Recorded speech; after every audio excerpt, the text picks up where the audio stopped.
Hello friends, welcome to our channel freshers now Telugu. నా పేరు శ్రీకాంత్. ఈరోజు మనం ఈ వీడియోలో బోర్డర్ రోడ్స్ ఆర్గనైజేషన్ అన్న వాళ్ళు ఒక నోటిఫికేషన్ అన్నది రిలీజ్ చేశారు.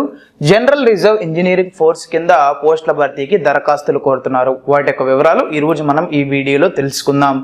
ఈ వీడియోలోకి వెళ్లే ముందు మా ఛానల్ని సబ్స్క్రైబ్ చేసుకోండి. మరిన్ని కొత్త వీడియోస్ కోసం పక్కనే ఉన్న బెల్ ఐకాన్ని ప్రెస్ చేయండి. Application are invited for filling up the following post in General Reserve Engineering Force from Indian National. Here mails only. So ఎవరైతే పురుష అభ్యర్థులు ఉన్నారో సో వాళ్ళ కోసమే ఈ యొక్క పోస్టులు అంట. సో పోస్టులు ఆర్ ట్రేడ్స్ అవేంటో చూద్దాము. డ్రాట్స్ మ్యాన్ ఇక్కడ మనకి యూఆర్ వాళ్ళకి 19, ఎస్సీ వాళ్ళకి 6, ఎస్టీకి 3, ఓబీసీకి 11, ఈడబ్ల్యూఎస్కి 4. సో మొత్తం కనుక చూసుకున్నట్టయితే 43 వేకెన్సీస్ అయితే ఉన్నాయి. Next supervisor store. సో ఈ యొక్క పోస్ట్ కనుక చూసుకున్నట్టయితే యూఆర్ వాళ్ళకి 7, ఎస్సీ వాళ్ళకి 1, ఎస్టీ వాళ్ళకి ఏమీ లేవు, ఓబీసీ వాళ్ళకి 2, ఈడబ్ల్యూఎస్ వాళ్ళకి 1. సో మొత్తం ఇక్కడ పోస్టులు కనుక చూసుకున్నట్టయితే 11 పోస్టులు అయితే ఉన్నాయి. నెక్స్ట్ ఇది రేడియో మెకానిక్. సో ఈ పోస్ట్ కనుక చూసుకున్నట్టయితే యూఆర్ వాళ్ళకి 3, ఎస్సీ వాళ్ళకి లేదు, ఎస్టీ వాళ్ళకి లేదు, ఓబీసీ వాళ్ళకి 1. సో మొత్తం కనుక చూసుకున్నట్టయితే ఇక్కడ మనకి 4 వేకెన్సీస్ అయితే ఉన్నాయి. Next lab assistant.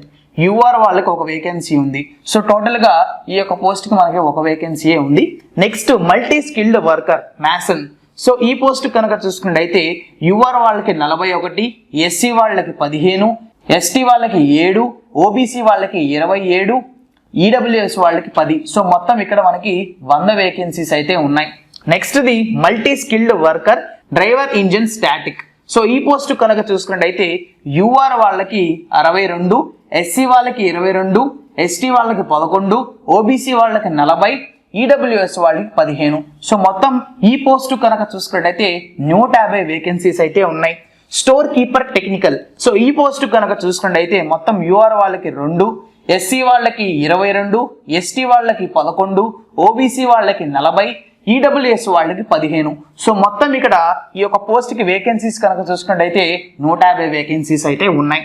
సో ఇక్కడ టోటల్ కనుక చూసుకున్నట్టయితే యూఆర్ వాళ్ళకి 195, ఎస్సీ వాళ్ళకి 66, ఎస్టీ వాళ్ళకి 32, ఓబీసీ వాళ్ళకి 121, ఈడబ్ల్యూఎస్ వాళ్ళకి 45. సో మొత్తం వేకెన్సీస్ కనుక చూసుకున్నట్టయితే మనకి 459 వేకెన్సీస్ అయితే ఉన్నాయి. Note, as per Government of India DOP and T guidelines, the following posts have been identified in General Reserve Engineering Force BRO for appointment of persons with disabilities, draughtsman మరియు laboratory assistant. So ఒకవేళ మీరు దీనికి apply చేసుకోవాలనుకుంటే so ఇది మనకి application format ఇలా ఉంటుంది. చూడండి ఒకసారి. సో ఇక్కడ మనకి ఒక ఇంపార్టెంట్ నోట్ అయితే ఇచ్చారు. Please fill up the application form in capital letters. So application form మొత్తం మీరు క్యాపిటల్ లెటర్స్ లోనే ఫిల్ చేయాలి. సో ఒకవేళ మీరు దీనికి అప్లై చేసుకోవాలి, అప్లికేషన్ ఫామ్ కావాలి అని అనుకుంటే మేము కింద లింక్ డిస్క్రిప్షన్ లో ఇస్తాము. సో ఎవరికైతే ఇంట్రెస్ట్ ఉందో ఆ లింక్ ద్వారా ఈ యొక్క అప్లికేషన్ ఫామ్ డౌన్లోడ్ చేసుకొని ఫిల్అప్ చేసుకోవచ్చు. సో ఇప్పుడు మనం ఎసెన్షియల్ క్వాలిఫికేషన్, పే స్కేల్స్ మరియు ఏజ్ లిమిట్ కూడా తెలుసుకుందాం. ఫస్ట్ పోస్ట్ కి డ్రాట్స్ మ్యాన్. సో ఇక్కడ శాలరీ కనుక చూసుకున్నట్టయితే pay level 5 rupees 29,200 rupees to 92,300 rupees in pay matrix as per 7th CPC. So ఇక్కడ మనకి శాలరీ కనుక చూసుకున్నట్టయితే 29,200 రూపాయల నుంచి 92,300 రూపాయల దాకా చెల్లిస్తున్నారు. నెక్స్ట్ ఏజ్ లిమిట్ కనుక చూసుకున్నట్టయితే 18 సంవత్సరాల నుంచి 27 సంవత్సరాల మధ్యలో ఉన్న వాళ్ళు అప్లై చేసుకోవచ్చు.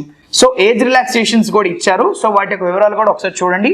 ఎసెన్షియల్ క్వాలిఫికేషన్ కనుక చూసుకున్నట్టయితే 10+2 with science subjects from a recognized board and having 2 years certificate in architecture or draftsmanship from a recognized institute or equivalent, or possessing 2 years national trade certificate for draftsman civil from a recognized institute and having 1 year practical experience in the trade. So ఇది మనకి ఈ యొక్క draughtsman కి సంబంధించిన education qualification. Next ఇది రెండో post కనుక చూసుకున్నట్టయితే సూపర్వైజర్ స్టోర్స్. వీళ్ళకి శాలరీ కనుక చూసుకున్నట్టయితే pay level 4 rupees 25,500 rupees to 81,100 in the pay matrix as per 7th CPC. So వీళ్ళకి శాలరీ కనుక చూసుకున్నట్టయితే 25,500 రూపాయల నుంచి 81,100 రూపాయల దాకా ప్రొవైడ్ చేస్తున్నారు. ఏజ్ లిమిట్ కనుక చూసుకున్నట్టయితే 18 సంవత్సరాల నుంచి 27 సంవత్సరాల మధ్యలో ఉన్న వాళ్ళు దీనికి అప్లై చేసుకోవచ్చు. ఇక్కడ మనకి ఏజ్ రిలాక్సేషన్స్ కూడా ఉన్నాయి. Next the essential qualification, degree from a recognised university or equivalent and possessing certificate in material management or inventory control or stores keeping from a recognized institute. So మీకు degree అన్నది ఉండాలి, లేదా మీకు material management or inventory control or store keeping నుంచి ఒక certificate అయితే ఉండాలి from a recognised institution. Or possessing 2 years experience in handling of engineering stores in central government or state government departments or establishment. So ఇది మనకి ఈ యొక్క supervisor stores యొక్క కావాల్సిన education qualification. Or possessing class 1 course for storesman technical as laid down in defense service regulations, qualification regulations for soldiers from office of records or centers or similar establishment of defense. Okay, next మనం మూడో post కనుక చూసుకున్నట్టయితే radio mechanic. వీళ్ళకి salary కనుక చూసుకున్నట్టయితే 25,500 రూపాయల నుంచి 81,100 రూపాయల దాకా ప్రొవైడ్ చేస్తారు. ఏజ్ లిమిట్ కనుక చూసుకున్నట్టయితే 18 సంవత్సరాల నుంచి 27 సంవత్సరాల మధ్యలో ఉన్న వాళ్ళు ఎవరైనా అప్లై చేసుకోవచ్చు. ఇక్కడ మనకి ఏజ్ రిలాక్సేషన్స్ కూడా ఉన్నాయి. ఎసెన్షియల్ క్వాలిఫికేషన్, ఎడ్యుకేషన్ క్వాలిఫికేషన్ కనుక చూసుకున్నట్టయితే matriculation from a recognised board or equivalent, 10th class అన్నది ఉండాలి. Possessing radio mechanic certificate from Industrial Training Institute with 2 years experience as radio mechanic in a government, public or private sector enterprises. Next the or possessing defense trade certificate from an army institute or similar establishment of defense with 2-year experience in radio technology, or having passed the class 1 course for wireless operator and keyboard as laid down in defense service regulations, qualification regulations for soldier from office of records or centers or similar establishment of defense. So ఇది మనకి education qualification ఈ post కి. Next post చూసుకున్నట్టయితే మనం laboratory assistant. So ఈ post కి salary కనుక చూసుకున్నట్టయితే 21,700 రూపాయల నుంచి 69,100 రూపాయల దాకా ప్రొవైడ్ చేస్తున్నారు. ఏజ్ లిమిట్ కనుక చూసుకున్నట్టయితే 18 సంవత్సరాల నుంచి 27 సంవత్సరాల లోపల ఉన్న వాళ్ళు ఎవరైనా అప్లై చేసుకోవచ్చు. ఇక్కడ మనకి ఏజ్ రిలాక్సేషన్స్ కూడా ఉన్నాయి. నెక్స్ట్ ది ఎడ్యుకేషన్ క్వాలిఫికేషన్ కనుక చూసుకున్నట్టయితే 10+2 from a recognised board or equivalent, intermediate అన్నది ఉండాలి. Laboratory assistant certificate issued by the Industrial Training Institute or a recognized institute. So laboratory assistant certificate అన్నది మీకు ITA నుంచి రావాలి, లేదా recognized institute నుంచి కూడా రావచ్చు. Or defense trade certificate from an army institute or similar establishment of defense with 1 year experience as laboratory assistant from army hospital, or having passed class 1 course for laboratory assistant as laid down in defense service regulations, qualification regulations for soldiers from office of records or centers or similar establishment of defense. Okay, next ఐదవది multi skilled worker Mason. So వీళ్ళకి salary కనుక చూసుకున్నట్టయితే 18,000 రూపాయల నుంచి 56,900 రూపాయల దాకా provide చేస్తున్నారు. Age limit కనుక చూసుకున్నట్టయితే 18 సంవత్సరాల నుంచి 20 సంవత్సరాల మధ్యలో ఉండాలి. ఏజ్ రిలాక్సేషన్స్ కూడా ఉన్నాయి మనకి. ఎసెన్షియల్ క్వాలిఫికేషన్, ఎడ్యుకేషన్ క్వాలిఫికేషన్ కనుక చూసుకున్నట్టయితే matriculation from a recognised board or equivalent, 10th అన్నది పాస్ అవ్వాలి. Possessing certificate of building construction or bricks mason from industrial training institute or industrial trade certificate or National Council for Training in the Vocational Trades or State Council of Vocational Training, or passed certificate class 2 for mason as laid down in defense service regulation, qualification regulation for soldiers from office of records or centers or similar establishment of defense. మూడోది should qualify in proficiency test in the trade to be conducted by Border Roads Organization. నాలుగవది should qualify physical test as per the Border Roads Organization guidelines. ఐదవది should meet physical and medical standards as per Border Roads Organization guidelines. So physical టెస్ట్లు, physical and medical standards so border roads organization guidelines ప్రకారం ఉండాలి. Okay, next ఆరవది multi skilled worker driver engine static. So వీళ్ళకి salary కనుక చూసుకున్నట్టయితే 18,000 రూపాయల నుంచి 56,900 రూపాయల దాకా ప్రొవైడ్ చేస్తున్నారు. ఏజ్ లిమిట్ కనుక చూసుకున్నట్టయితే వీళ్ళకి 18 సంవత్సరాల నుంచి 25 సంవత్సరాల మధ్యలో ఉండాలి. ఏజ్ రిలాక్సేషన్స్ కూడా ఉన్నాయి. నెక్స్ట్ ఎడ్యుకేషన్ క్వాలిఫికేషన్ కనుక చూసుకున్నట్టయితే matriculation from a recognized board or equivalent, 10th అన్నది పాస్ అవ్వాలి. Next possessing certificate of mechanic motor or vehicles or tractors from industrial training institute or industrial trade certificate or National Council for Training in the Vocational Trades or State Council for Vocational Training.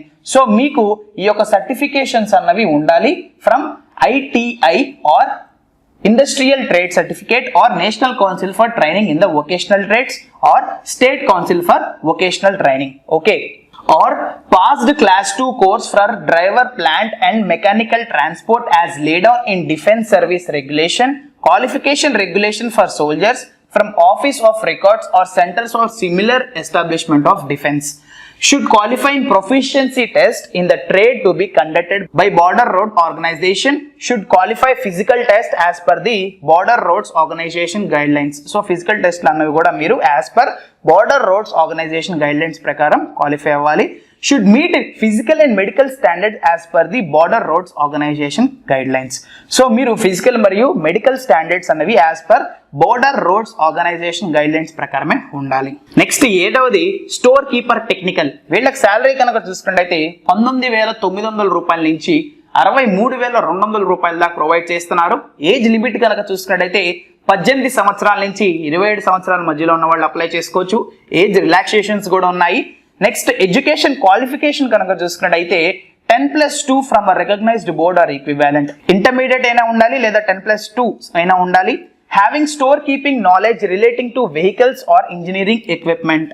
Desirable qualifications కనుక చూసుకున్నట్టయితే 3 years experience in stores establishment or having passed the class 2 course for storeman technical as laid down in Defence Service Regulation, Qualification Regulations for soldiers from Office of Records or centers or similar establishment of defence. So ఇప్పుడు మనం age relaxation యొక్క వివరాలు పూర్తిగా తెలుసుకుందాం. You're మరియు EWS వాళ్ళకి ఎలాంటి age relaxation అన్నది లేదు. ఎస్సీ ఎస్టీలకి 5 ఏళ్ల ఏజ్ రిలాక్సేషన్ అయితే ఉంది. అదర్ బ్యాక్వర్డ్ క్లాసెస్ కి 3 years ఏజ్ రిలాక్సేషన్ అయితే ఉంది.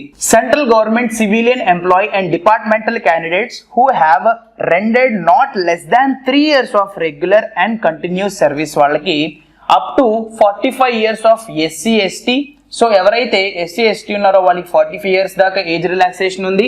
43 years ఫర్ ఓబీసీ, ఓబీసీ వాళ్ళకి 43 years, 40 years for UR for group C. So ఎవరైతే యూఆర్ ఫర్ గ్రూప్ సి ఉన్నారో వాళ్ళకి 40 years ఏజ్ రిలాక్సేషన్ అయితే ఉంది. నెక్స్ట్ ఎక్స్ సర్వీస్ మ్యాన్ కనుక చూసుకున్నట్టయితే ex service man who has put in not less than 6 months continuous service in the armed forces shall be allowed to deduct the period of such service from his actual age plus 3 years in addition to age relaxation admissible to OBC, SC, ST category. Physically handicapped వాళ్ళకి 10 years, Jammu and Kashmir migrants కి అయితే 5 years age relaxation. Weightage for issue of call letters only. So issue of call letters కి మనకి weightage ఎంత ఉందో తెలుసుకుందాం. So ఇక్కడ మనకు కొన్ని కేటగిరీస్ అయితే ఇచ్చారు. Son of serving or retired GREF personnel such concession to only 1 son. So ఇక్కడ మనం చూసుకున్నట్టయితే వీళ్ళకి 15% అయితే ఉంది. నెక్స్ట్ ఎన్సీసీ సి సర్టిఫికేట్ వాళ్ళకి 10% వెయిటేజ్ అయితే ఉంటుంది. ఎన్సీసీ బి సర్టిఫికేట్ వాళ్ళకి 5% ఏ వెయిటేజ్ అయితే ఉంటుంది. Serving GREF personnel applying for higher post open market వాళ్ళకి 15% వెయిటేజ్ అయితే ఉంటుంది. Son of ex service man కి అయితే 3% వెయిటేజ్ అయితే ఉంటుంది. Sports at state or district are university లెవెల్కి అయితే 5% వెయిటేజ్ అయితే ఉంటుంది. క్యాజువల్ పెయిడ్ లేబర్ సో వీళ్ళకి 10% వెయిటేజ్ అయితే ఉంటుంది. సో ఇక్కడ చూసుకున్నట్టయితే in case candidate encloses both NCC B and C certificate, only additional percentage marks of C certificate will be taken into account for issue of call letter. So ఇక్కడ ఏంటంటే ఏ candidate కి అయితే NCC B certificate మరియు C certificate రెండు ఉంటాయో వాళ్ళకి C certificate మాత్రమే account లోకి తీసుకుంటారు for issuing of call letter. Okay, application fees non refundable. Candidates must pay the application fee non-refundable directly through online URL link. So ఈ link ద్వారా మీరు అప్లికేషన్ ఫీ అనేది పే చేయొచ్చంట. సో ఇక్కడ మీరు చూసుకున్నట్టయితే కేటగిరీ వైజ్గా ఇచ్చారు. General candidates and EWS including ex service మ్యాన్కి అప్లికేషన్ ఫీ 50 రూపీస్ అయితే ఉంది. అదర్ బ్యాక్వర్డ్ క్లాస్ క్యాండిడేట్స్కి 50 రూపీస్. షెడ్యూల్డ్ క్యాస్ట్ మరియు షెడ్యూల్డ్ ట్రైబ్ ఎస్సీ ఎస్టీ వాళ్ళకి ఎలాంటి అప్లికేషన్ ఫీ అనేది లేదు. ఫిజికల్లీ హ్యాండిక్యాప్డ్ పర్సన్స్ కూడా ఎలాంటి అప్లికేషన్ ఫీ అనేది లేదు. Candidates of SC ST category not required to pay application fee or attach the copy. So ఇప్పుడు మనం documents required to be produced at the time of reporting for recruitment process. So recruitment process అప్పుడు మీరు అందజేయాల్సిన documents ఏంటో తెలుసుకుందాం. Call letter ఒకటి, Aadhaar card or any other photo identity proof ఉండాలి, education qualification certificates ఉండాలి, క్యాస్ట్ సర్టిఫికేట్ ఉండాలి, experience certificate అయితే ఉండాలి, income and asset certificate to be produced by EWS for financial year 2019 to 2020. All other rescue site certificates, documents required for proof for according weightage marks, domicile or nativity certificate or proof of residence issued by the competent authority, disability certificate for PWD candidates. ఎవరైతే PWD candidates ఉన్నారో వాళ్ళకి disability certificate కూడా తీసుకురావాల్సి ఉంటుంది. ఒకవేళ మీరు దీనికి apply చేసుకోవాలనుకుంటే ఈ లింక్ ద్వారా అప్లై చేసుకోవచ్చు. ఈ యొక్క లింక్ మేము కింద డిస్క్రిప్షన్లో కూడా ఇస్తాము. సో ఎవరైతే ఇంట్రెస్టెడ్ క్యాండిడేట్స్ ఉన్నారో వెళ్ళి అప్లై చేసుకోండి. లేదా మీరు గూగుల్లోకి వెళ్ళి BRO GREF రిక్రూట్మెంట్ 2021 ఫ్రెషర్స్ను అని టైప్ చేస్తే మీకు ఫస్ట్ ఒక వెబ్సైట్ వస్తుంది. సో దాని కనుక ఓపెన్ చేస్తే ఈ నోటిఫికేషన్ సంబంధించిన పూర్తి వివరాలు దాంట్లో ఉంటాయి. ఈ వీడియో కనుక మీకు నచ్చినట్లయితే లైక్ చేయండి, మీ ఫ్రెండ్స్కి వీడియోని ఖచ్చితంగా షేర్ చేయండి. మీకు ఏమైనా డౌట్స్ ఉంటే కింద కామెంట్ బాక్స్లో కామెంట్ చేయండి. And don't forget to subscribe to our channel Freshers Now Telugu. Thank you, have a great day.